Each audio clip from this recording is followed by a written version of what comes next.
and co-founder of Femmebought'S, and I've got a couple of questions for you. So who here is an entrepreneur, an aspiring entrepreneur, or a partner of an entrepreneur? Show of hands. I love it. Ooh, look at that. Yes, love it. Okay, next question. Who here wants to do more to support women-owned businesses? Oh, I like it. That's 100%.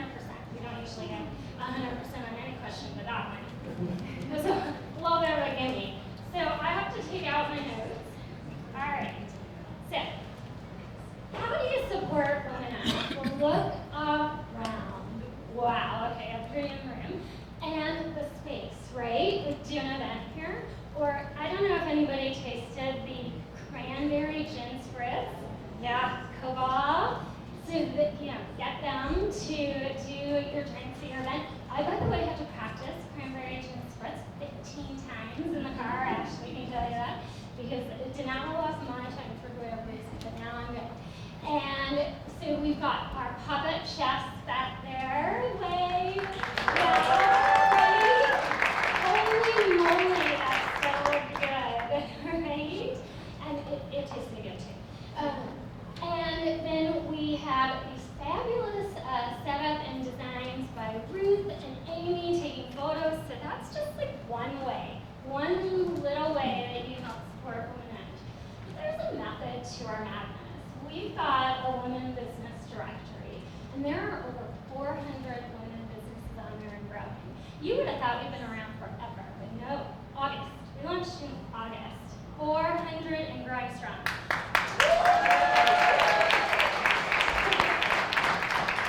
And where are we? We're in Australia, we're in the Middle East, we're in Europe, and we're all over North America. So why Femmebought'S? Like, why did we do this?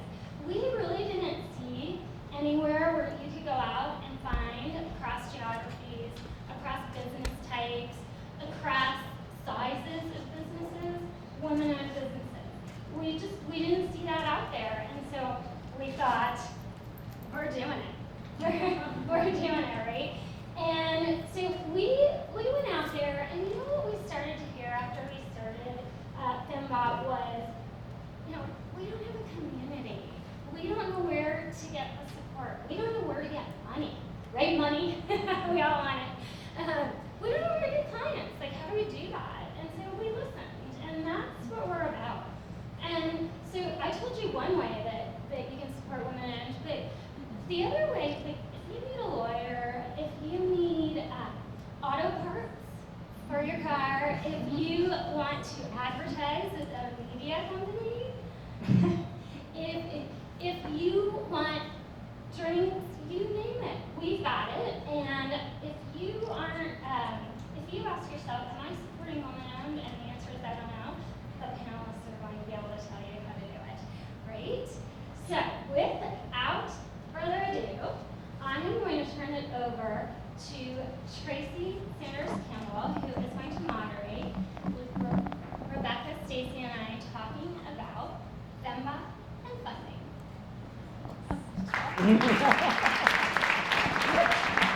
Well, thank you for that great introduction. And everyone, I'm really happy to be here. I'm Traci Campbell, and I am with BIBO Weekly. BIBO Weekly, BIBO stands for Beauty In, Beauty Out. And we are a brand that promotes, educates, edifies, you name it, women in general from all walks of life, all industries. We are a 501c3 foundation as well as an annual award show and, yes, a media company. So it is truly my honor and privilege to be here this evening to moderate our fireside chat. I mean, just imagine there's a fire, everybody, okay? But nonetheless, we're gonna go ahead and get it started. You've already met Sophia. Of course, Sophia is one of 3 amazing ladies that started Femmebought'S. We have Stacee Hasenbalg. Yeah, okay, thank you. And of course, Rebecca Wallenfelsz.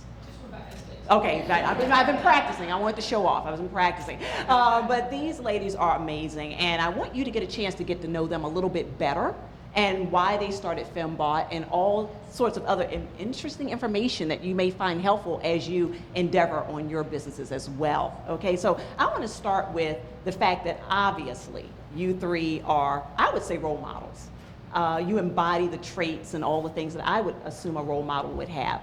But I have a funny feeling that along the way, you all were inspired by at least one person. Can you share who your role model is, your favorite role model? You may have more than one, your favorite one, and why. Sophia, you want to kick it off? Oh boy. So actually my role models are sitting right next to me. Aww, isn't that sweet, everybody? I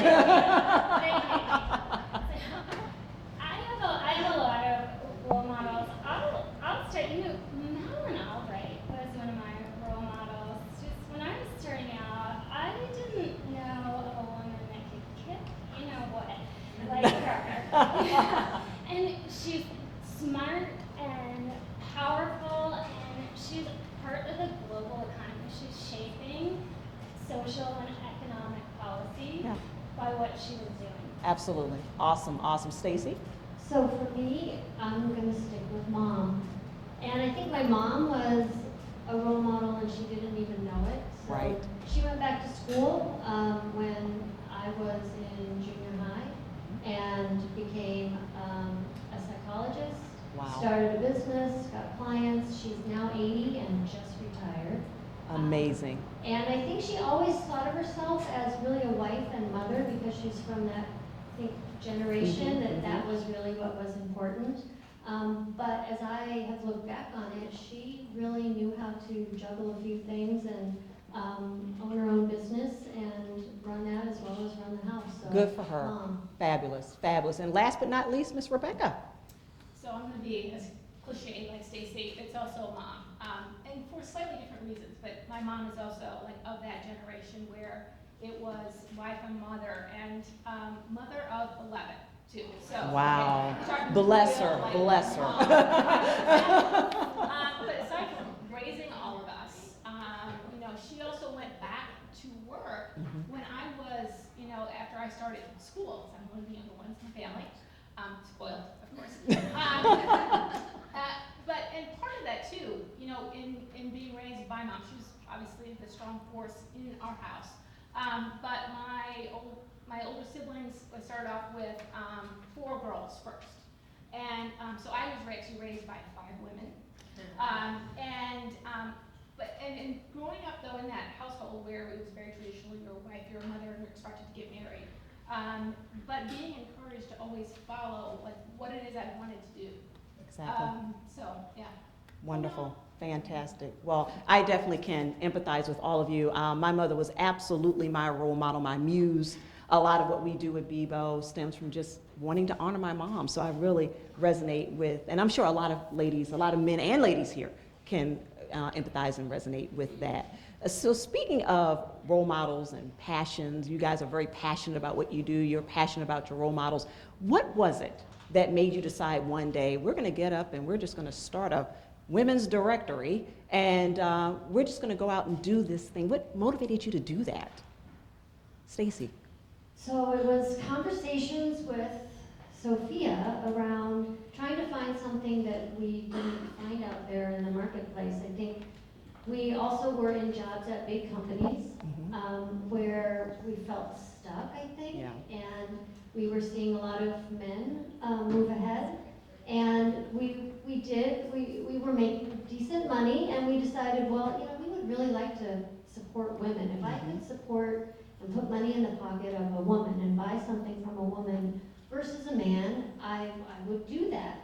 But I don't know where to find them. And that was kind of how it started as a passion to really, see what we could give back and grow and connect just out of a gap that we saw out there. Just filling a void. Filling a void. Yeah. So this industry, I don't think anyone really, especially as young girls, when we're growing up, you think, okay, I'm going to be a lawyer, I'm going to be a doctor, I'm going to be, some superhero, whatever. I'm going to be something phenomenal, fabulous. You don't really think, hey, I'm going to grow up and start a business that empowers women. At least I didn't. And so, Rebecca, what was it that along the way made you say, okay, instead of aspiring to be a doctor or surgeon, what have you, I'm going to start a business that empowers women? What was it along your path that